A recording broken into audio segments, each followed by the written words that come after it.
I'm Ryan Mallory. And I'm Mary Wallis. And we are here with the Rogue Political Orphan Podcast. We want to talk a little bit today about schools. Yeah, education in Oregon. Lots of things going on with schools. You guys may have seen that there have been lots of meetups at school boards, the Maskless Women of Southern Oregon, and Faith and Freedom Ladies, and then tons of parents. The Phoenix Talent School Board meeting had a couple hundred people there. Other school board meetings, full house, the ones that they couldn't be at, inside, outside, folks talking, bringing signs and that kind of stuff. They don't want masks, but there's a whole bunch of other things going on that are, I would say wow. definitely that the mask mandates seem to weigh the heaviest on the minds of the local parents, but there's also curricula issues. There's a lack of transparency with curricula and concern that some teachers are politicizing the classroom, which we don't want that. We don't want that in any direction. So they have a lot of grievances there. The vision that people have of what a school does, it's pretty distorted now, and I think people are feeling around and not sure what to do or what to say or what to think about it. But reading, writing, and arithmetic are not necessarily the primary vision of our schools these days. Well, I think you can get on the Oregon Department of Education's website and have their mission statement. And I'm pretty sure that equity was the number one mission of the Oregon Department of Education. And I didn't see a mention. They said excellence, but I didn't see any education or academics. And I know that as a parent, I want to equip my students with every tool available to foster their success in whatever they want to do. And success is such a relative term, because for me, success doesn't mean I want my kids to be attorneys or accountants or doctors, unless they want to. Success doesn't always mean rich. Right. I just want them to be happy. I want them to get to use the gifts they were given, because, that's the best. When you can put bread on the table doing something you love, that's awesome. But that's the role of the school, is to provide students with the tools and the skills to succeed in the real world. And it does seem like public education has strayed away from academics. Yeah. And is dipping their toes in things that many parents don't feel that's the business of the state involving themselves in. And teachers out there should not be offended by this, really. There are a lot of great teachers out there that teach a lot of great things. My grandmother is still alive. She was my sixth grade teacher. She's 97 years old, lives in Medford. And my oldest daughter, is a teacher. And lots of folks do a great job, but the mission of the school itself, and definitely at the state level, is completely different than what we all expect out of a school. Oh, absolutely. Absolutely. So I was homeschooled up until the 8th grade, and then I went into the public education system, District 9. And my freshman year in high school, there was a big whoop-de-doo, because we petitioned the board at the time to let us have French classes. I have no aptitude with foreign languages. I took 4 years of Spanish and can't order off the Taco Bell menu. So it didn't do me any good. But at the time, the answer we got is that French was an elitist language, and the students of Eagle Point had no use for French. So, that's an administration thing. We had teachers behind us all the way. And, sure. And while, I'll always credit my mother with being my best educator, and really she made so many sacrifices for me and my siblings. I had some really great teachers at Eagle Point. Bob Simpson taught integrated history and language arts, and what he really taught was critical thinking, backed with American history and language arts. I grew up in a very small town, Weed, California. Had 3,500 people when I lived there. We got our first light, a flashing red, when I was in high school, and everybody was like, "We have a light. What do we do?" Small town, very tight-knit town, and very diverse. Because it started out as lumber mills, people came from all over, and color did not matter at that point. It was still segregated when the mills were built in the early 1900s. But I went to school and played football and baseball and that kind of stuff with people of every color, and I was never taught by my family to discriminate or anything like that. But when we start reading at the state level, I see a big difference between equality and equity. Oh, yeah. Right? Yeah. Equality, like the Martin Luther King style equality. I love that. Right. Equity is a payment for something that maybe you and I weren't there to participate in that's owed, is what they think? Okay, so I think that there's some great visual examples of equality versus equity, but I think the one that I can at least apply to my life is equality is when you put two prize fighters of the same weight and skill level in a ring together. Equity is when you award points to the loser because he didn't have quite the swinging power as the winner, so you want to make it all equal.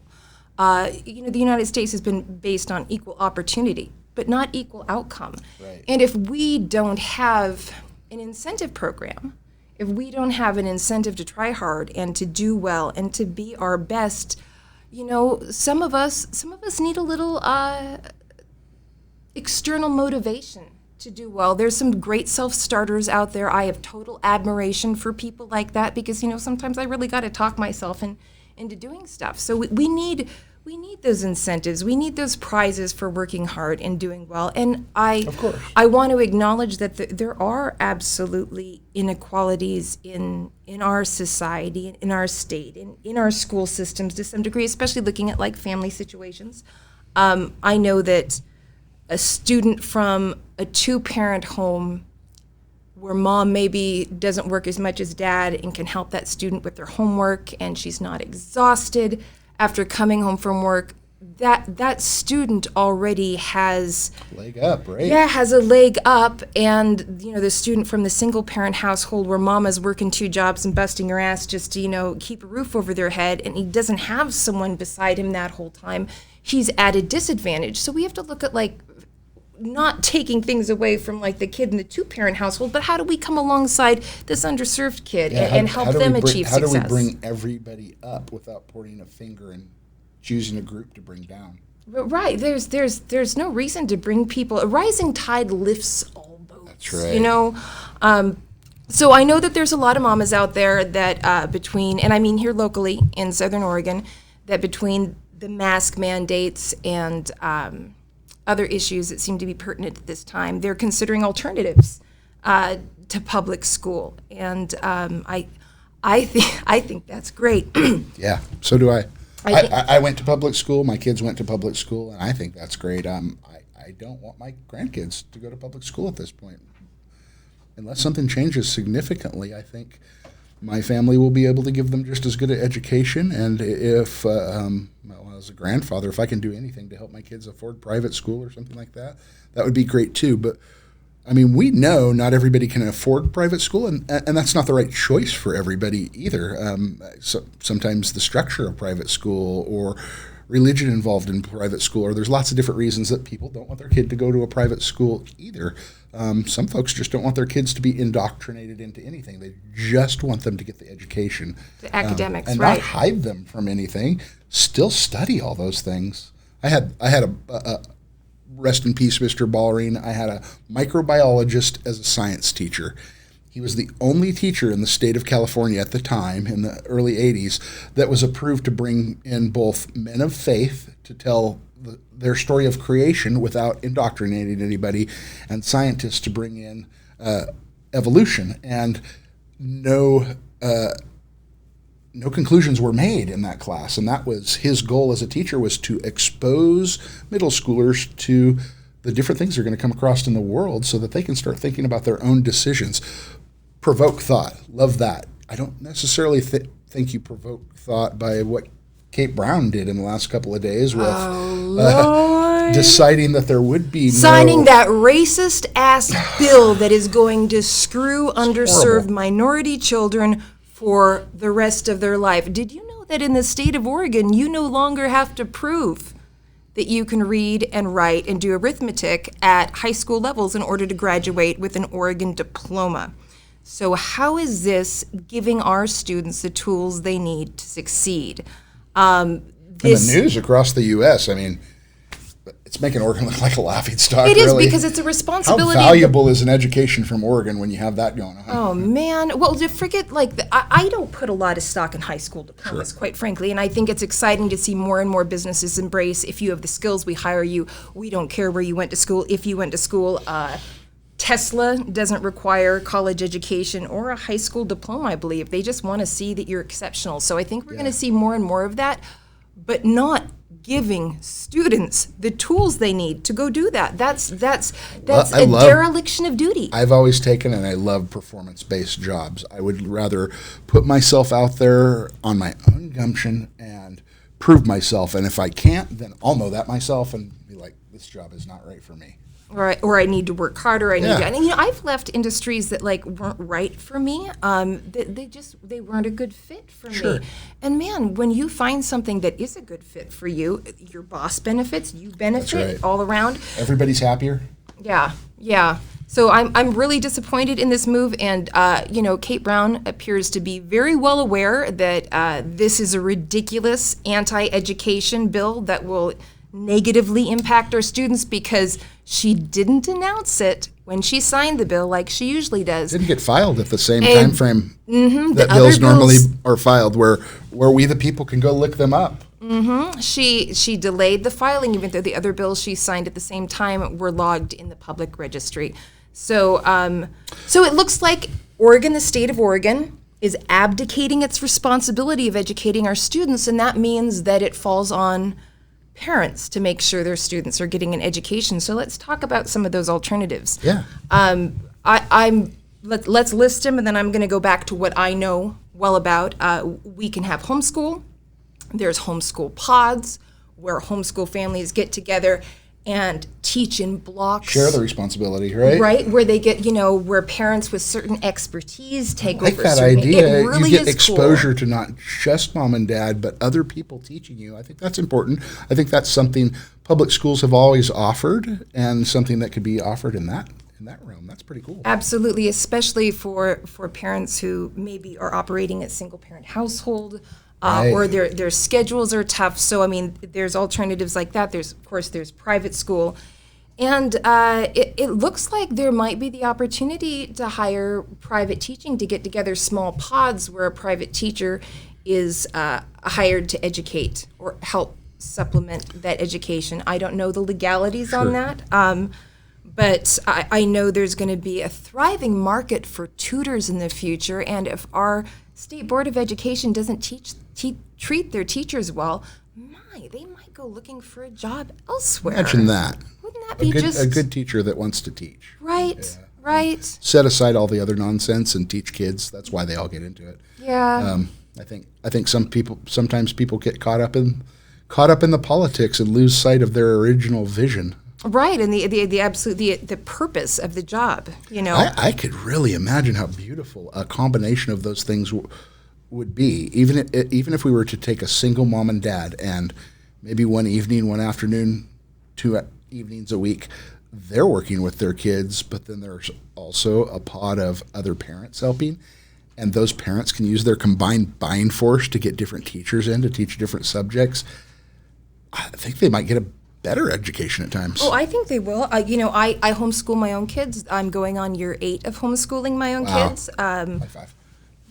I know. All right. So let me preface my little spiel on homeschooling. Homeschooling is not as daunting as you think it is. If you like being around your kids, you can homeschool. You don't have to be a genius. You don't have to have a degree. You don't need any speciality in childhood education. You They're raise maps those to the kids. plan. Right. You carried this baby in your womb for almost 10 months. It's you not delivered whatever it. you know right now is all your kids are going to learn. There are programs and plans that are tried and true that have been used for years. Not only that, but unless you're talking about high school students, it's not as daunting as it sounds. The first thing you need to do is that homeschooling experience we went through last year, where they locked down the schools and they had the distant learning with Zoom. You have experience, that is right? not homeschool. That is poorly executed distance learning in public education. So there's don't throw that away. That horrible experience. Not the same thing.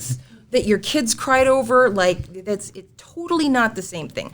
So I approach homeschooling from 2 different ways. The stuff I want my kids to learn, and the stuff they need to learn in order to jump through the hoops that the system sets up for them.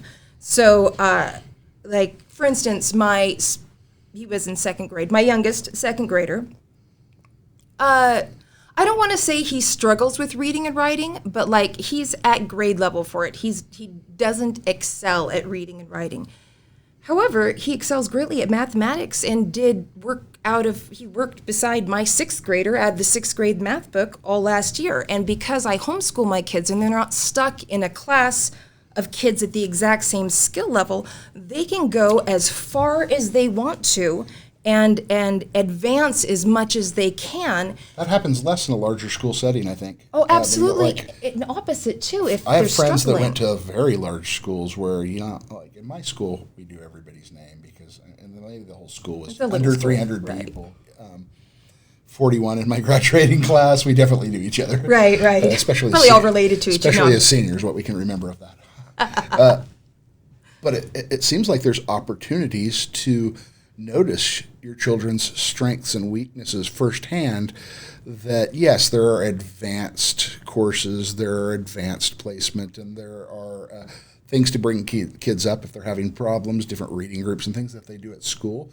But I don't think it would be half as sensitive as a parent that cares. Right, and you touched on a really good point. One of the things that you can do, unless you're one of those parents with 8, 9 kids, which hats off to you, I don't know if I could pull that off, but because you're observing your students in a learning environment, you observe their individual learning styles, which are as unique as our fingerprints. My oldest is big mouth like me, wants to debate everything, very visual person, and my younger kid he needs to process it, and he needs to have tactile contact with it. 2 completely opposite learning styles. And if I attempted to teach my youngest the way I taught my oldest when he was at that same grade level, I would have set him up to fail. So how does that work in a classroom when an underpaid, overworked teacher is trying to instruct 30 students, many of which have different learning styles? How does that work? I don't see how that could be more effective than teaching small class, especially when you're the parent and you know your kid. So I see a lot of advantages to that. At the very least, just the very small teacher to classroom ratio. At least in my case, it's 1 to 2, and it works out great. I do want to touch on the importance of when you have full responsibility for your kids' education.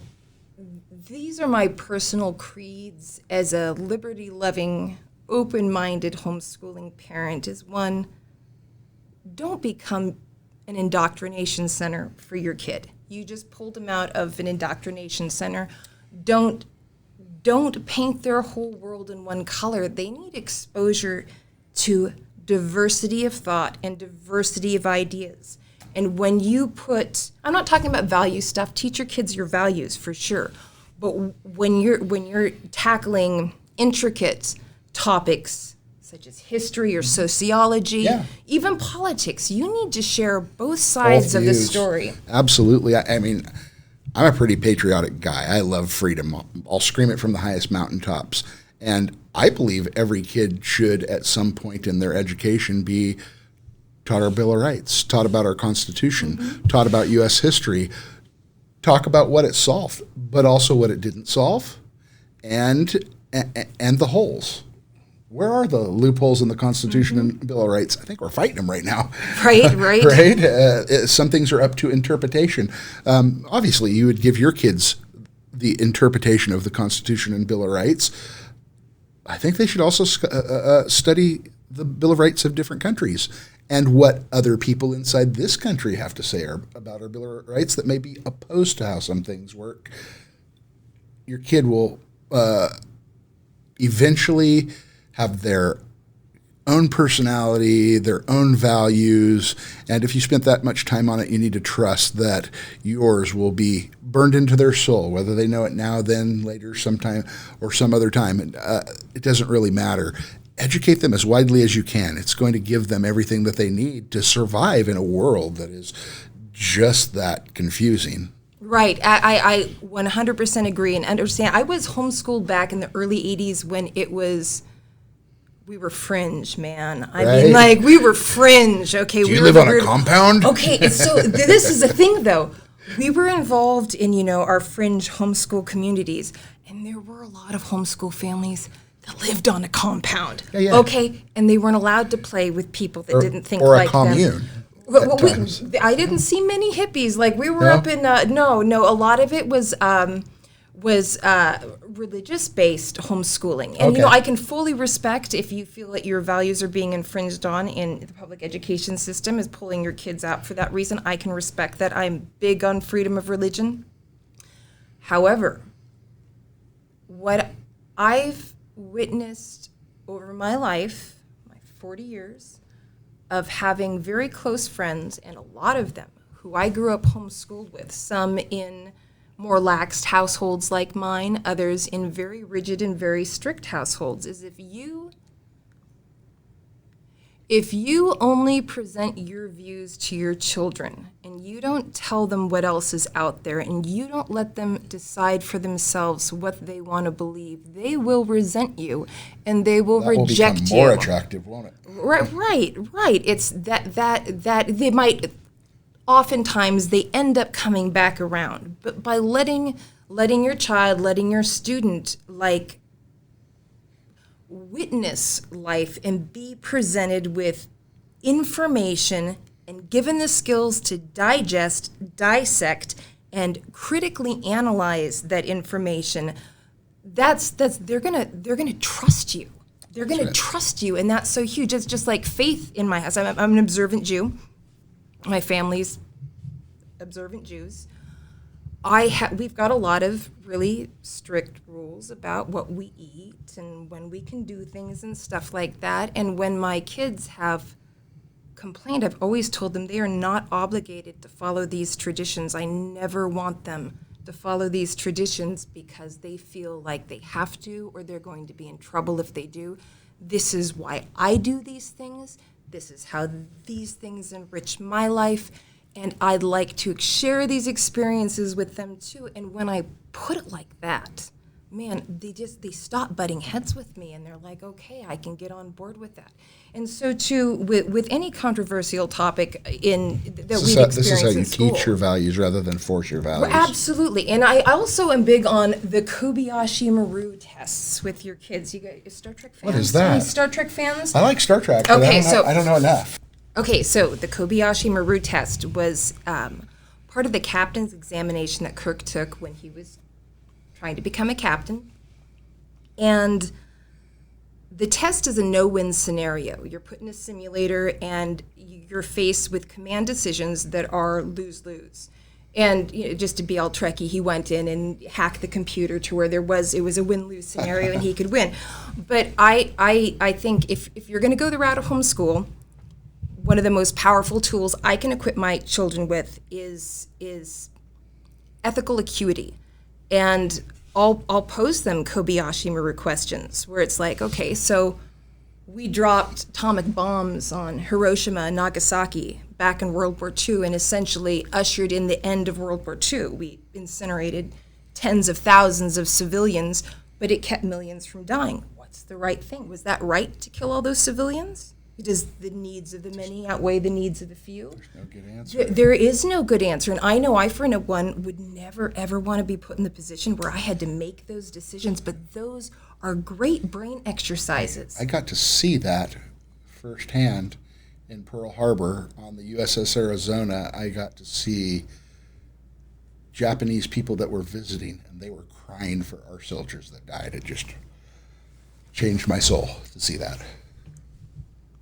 It's never the people's fault. There's no good answer there. It's never right. And there's lots of things that have no good answer. And once you realize, because we've moved into a universe, into a society of absolutes. It is black and white, and we forgot that there's a million shades of gray in between. With politics, there seems to only be black and white. They only recognize black and white. I'm sorry, I live in a shades of gray I see world. more gray in the middle than anything. Our world is shades of gray. Very, very rarely is there anything that's truly right or wrong. You've got to take the context into consideration. You have to take the backstory into consideration. There's so many different factors that go into play when you're making a judgment on whether or not something is righteous, I suppose you'd say. That's one of the reasons why I think posting outrage videos on social media and reacting to them is so dangerous. And I have been guilty of this in the past. And actually, 2 years ago, I made the commitment that I would no longer emotionally react to those videos of people doing horrible things right away. Because ultimately, within 24 to 78 hours later, we'd find out that there was a lot more to the story. And sometimes what we saw was factually represented, and other times it was so out of context, and by then we'd called for people to be canned and we'd ruined people's lives, and I won't participate in that. And I think that prudence and temperance would serve us a long way. But going back to the lose-lose scenarios, if your student can understand that sometimes there is no good answer, then they're going to understand that sometimes bad things aren't done through bad intentions, that sometimes it is the lesser of the two evils. It just makes them less judgmental. They're going to be a hell of a lot more at peace. Right. To know that they don't have control over everything, too. Very much so, very much so. So I know there's a lot of, that it's daunting. Those of you who have unenrolled your students or are considering unenrolling your students, but the great news is, there is an army of veteran homeschoolers coming out of the woodwork to come along beside you and to mentor you and to foster a community of excellence in academics and positivity in socialization and liberty, freedom, and community. So we have some of those events coming up. You're not alone. Yeah, you're not alone. This is a great place for it, by the way. We've been here a long time. You just haven't known we were around. We live in a beautiful place, and it is a pretty close community when we stop and think about it. I see it every day on things like Scanner Group, that how far people are willing to go to help their fellow man in Jackson County, Oregon. It'll be no different than school. If you're considering homeschooling or private school, you don't have to feel guilty about that. Oh yeah, and don't even worry about the socialization thing. Like, don't get me wrong, if you live on a farm in the middle of nowhere and don't get into town often, and you want to homeschool, you don't have any business homeschooling unless you plan to drive your kid to some social events to some degree. Get them out to some stuff. Y'all do that anyway. You take your kids to parks, they play on sports teams, they do 4-H and FFA, church groups, conservatory group. Like, there's plenty of ways for your kids to be socialized in a positive way. There are sports teams that are like classics leagues in soccer. Those aren't school functions. Those are teams that get together and play each other that are, some of the kids are from schools, some of the kids aren't from schools. Yeah. And I think with this exodus coming out of the public education system, we're going to see more and more of that pop up. Exactly. And I'm really excited about that, because that just means, like, a bigger yard of friends for my kids. We saw it during the mandates earlier in the last year with the Let Them Play movement. All of a sudden, teams were making a point to get together and play each other. It's outside of school. Parents are making the call, but they are still going to play. Well, that's good, because, did you see those suicide rates for our young people? Suicide rate rocketed amongst young people and veterans. And depression and substance abuse. Alcohol abuse. Sales during the major part of the shutdown. Alcohol sales tripled. That's huge. So what happens to the kids whose parents are drinking 3 times more alcohol than they normally Probably do? not a lot of homeschooling. Right. And one of those things with the shutdown is a kid that may live in a hard home. Well, maybe that kid will survive that hard home and do well. But now you've taken away the parent's income. The home is even more stressful. Maybe there's drugs or alcohol at play in the home. That school was a reprieve. That was a safe place that the kid went during the day. Now they're home all day. They used to get exposed to coaches, other kids, teachers. Sense of normalcy. That really hurts the kids that are at the bottom level of having what they need. I think what the governor is doing is the opposite of what she expects it to do. I agree. And, just the mask mandates for the kiddos. Come on. Since the pandemic began, we've lost 337 children to COVID-19, ages 0 through 17. Just under 900 to the regular influenza, though. Right. Well, I just want to... Those 337 lives, that's a tragedy. that is. However, 2018, we lost 636 children 12 and under, so a smaller pool, to motor vehicle accidents. So seeing as how we lose twice as many kids to motor vehicle accidents in 1 year as we did kids to COVID in a year and a half, it seems to me if Governor Brown really cared about keeping kids alive, she'd be reducing all our speed limits universally to 25 miles an hour. Okay? That seems a logic to me. So like masking our kids when they're not at risk, turning for paper masks and cloth masks. Do we really need to? I'm no medical doctor, but like I've watched plenty of medical doctors give the rundown. Like if you're really afraid of, and there are people who are at high risk. There's that famous doctor, is it Anthony Fauci, that told us masks don't work. Masks don't work. Yeah. How much money is being made off of these vaccines, and whose money is it? Right, so yeah, we it's your definitely. It's your great grandchildren's money. Right. Spoiler alert.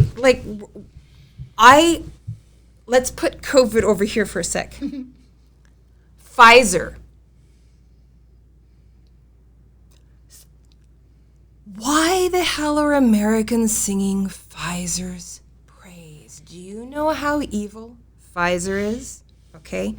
Do you know that Pfizer over the last 20 years have had to shell out $4 billion in fines for terrible things that they've done? Bribing people, lying about experiments. Burying the real statistics on their drug trials. Oh, God, seriously. That's like standard practice, folks. And Johnson & Johnson, over $4 billion too. Oh, and Moderna? Well, Moderna's never had a market-ready product before. They make baby soap. They can't be that bad. Oh, you mean the baby soap with the carcinogens in it that give everyone cancer? Okay, like, can we for a minute reflect on the damage that these pharmaceutical companies have caused when they're not, and I'm not anti-science, I'm not anti-vaccine, but let's... Well, we have an example. I'm anti-Purdue Pharma. When you walk, hey, we're at an office in downtown Medford. That's the studio. And when I leave this office, I guarantee I can count 20 people wandering the streets like zombies talking to themselves. That's Purdue Pharma. Yeah, can we talk about the opiate epidemic for a while? You know, I lost my natural father to OxyContin back in 2002. It was a legitimate prescription. It wasn't like Black Label. He had to have a level 5 spinal fusion and had all kinds of rods in his back. And a lot of people lost loved ones. They overprescribed that stuff. The pharmaceutical execs were well aware of how addictive it was. I mean, there was a massive class action lawsuit. I'm sure you guys all remember that. Oh, yeah. And it's just, I think fear that is constantly pumped to us through every form of media possible has made some of us stop questioning the things that we normally question. I mean, so if you are at high risk or you are afraid of getting COVID, and there are people at high risk, and there are people that should be afraid of getting COVID. Relatives that are at very high risk. Wear an N95 mask, okay? That's wear the N95, N99, N100 masks. That's going to help you. These filthy pieces of cloth that get E. coli and until something changes. Until something changes, we all have personal freedoms. The freedom to pursuit of happiness, and I can't keep you safe no matter how hard I try, but you can keep yourself safe if you'd like to. I think we just have to, I agree with that. I think we have to be honest that, like, look at our risk. We could die at any time. Sure. I mean, and like, the truth be told, our I'm at kids peace with could that, die actually. At any time. As soon as you take that out of your own control, there's a certain amount of peace about it. Right. It could happen at any time, and I know that. All right. So my father, my stepfather, but he was my dad, was diagnosed with metastatic melanoma in March of 2015, and he passed in October. So that was 6 months, and he underwent an experimental medication, which destroyed his quality of life, absolutely destroyed his quality of life. And through that experience, I came out the other side. If I want to go fast, and I don't want to think about it too much, and I want to have a decent time up until that bell rings and my time's up. But more than that, for our kids, I mean, just focusing on our children, masking them in our schools and making them stay away from each other is dooming them to living in a constant state of fear, okay? A constant state of emergency and trauma. And when you're living in a constant state of fear, when you're being reminded by your teachers, oh no, keep that mask up because you could give COVID to someone and a grandma could die, or don't touch your friend because you're going to make him sick. Raising an entire generation of that's focused on guilt and will have PTSD from this. Oh, not only PTSD, but when you are in a hyper flight or fight pattern for a prolonged period of time, your frontal lobe atrophies. Your ability to empathize with other people wanes until you don't anymore. Because that flight or fight response, you're in survival mode. You're taking care of yourself. So when every day the kids walk into the classroom and they're like conditioned to think of themselves as vectors of disease and death, and that people could die from what they do, it's going to lower their immune system. It's going to mess with their head. And then, can we be honest? Everyone who supports masking our children in school, I live in a family community. We've got lots of families with young school-age children live around us. As soon as they get home from school, they're beating the crap out of each other without masks on, spitting on each other, double dipping their Doritos, all wrestling. Those school rules didn't work in my hood either. So, do you really think that kids come home from school and keep their masks on when they play outside with their friends? Because I'm here to tell you, they don't. No. I can't imagine. Yeah, So we should wrap up. Yeah. Consider things, folks. Consider things if you have kids right now, and you make the decision for you and your kids, whatever that is. You're the one that has to live with it and be at peace with it. There's no pressure here, but you're going to see pressure in the news, and you're going to see pressure from our government. And you know what? You're going to do a great job if you choose to do that. If you love your kids and love to be around them, you're going to do this, and there's going to be people to help you do this. Don't do it alone. Do it in a community. And we're going to have more information about those communities popping up right on the site. So keep an eye out for that. See you guys.